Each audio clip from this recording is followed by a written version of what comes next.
So chapter 8 is all about understanding the structure of an operator and the structure of your vector space with respect to that operator. And so in this chapter, we're going to kind of shine some light on some of the dark, cobwebby, shadowy corners of the material we've been talking about. So just to put it in sort of perspective or context, we've seen that it is useful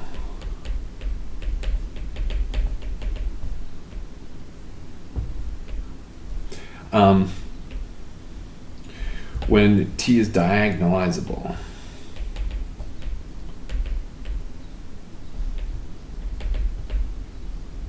This makes lots of things possible, more feasible than otherwise would be the case.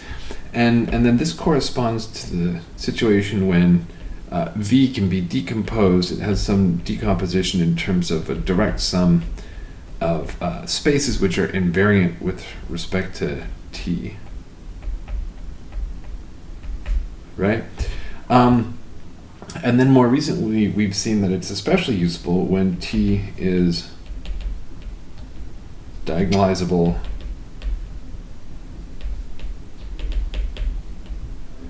with an orthonormal basis. And in this case, V has some decomposition in terms of the eigenspaces. So as an orthogonal direct sum of eigenspaces here, right? And so now this is where we have the null space of T minus lambda Ji is our E lambda J. And that's a sum over all the distinct eigenvalues, yeah? But we've also seen that this doesn't always hold. So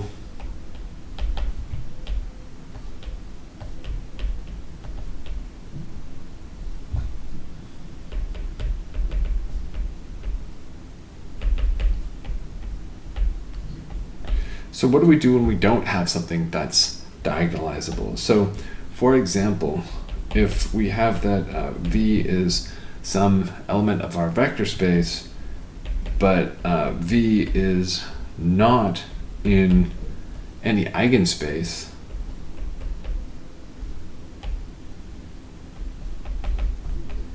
then where exactly is V? And what can you say about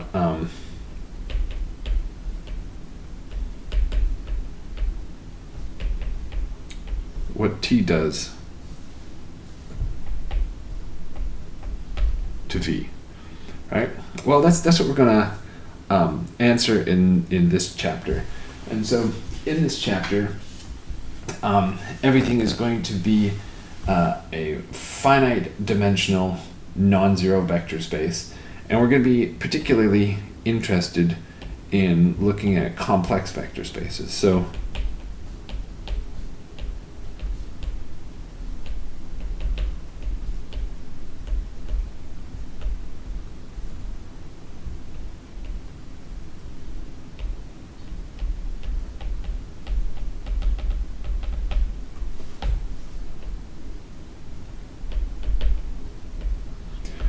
And so what we're going to find for complex vector spaces is a pretty complete breakdown, shakedown, decomposition of how things go. And so for operators, what we'll see is that while it's not necessarily possible to get a diagonal matrix, so one where there's only elements in the diagonal, we'll see that we can get it to something that looks like a diagonal matrix, except possibly for some ones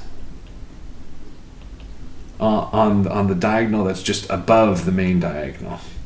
And so this is called Jordan normal form.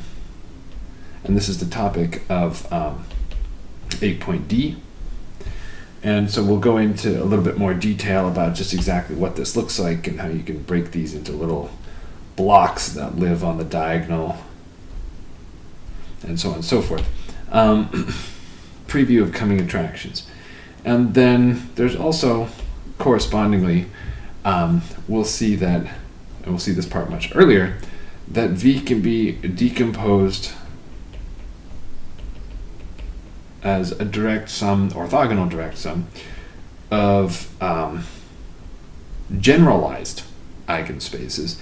And so now, instead of saying that the null space of T minus lambda Ji is equal to one of these summands, instead it's going to be contained